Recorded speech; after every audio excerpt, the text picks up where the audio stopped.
Hello friends, in this video we can see how we can export a Oracle table data into a CSV file. So let's start the video.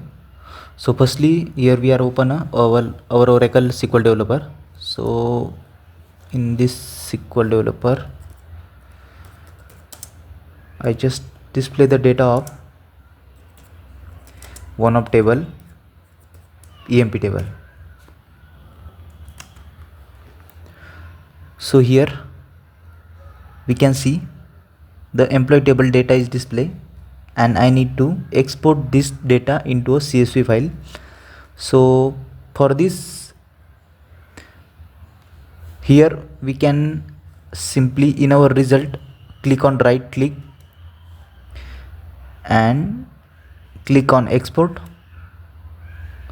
So here we can see a format, so click on format.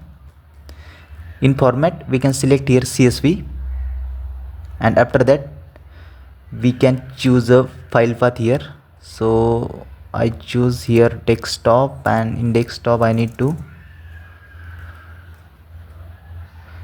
abc.csv and then save, then next.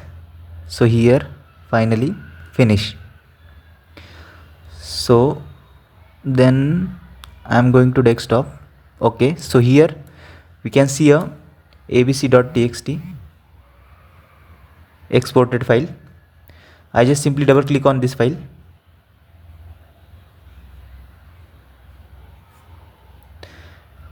and here we can see our exported data of employee table.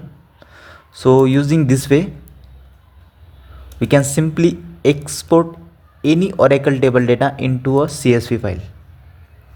So yes, if you like a video then please subscribe my channel. Thank you.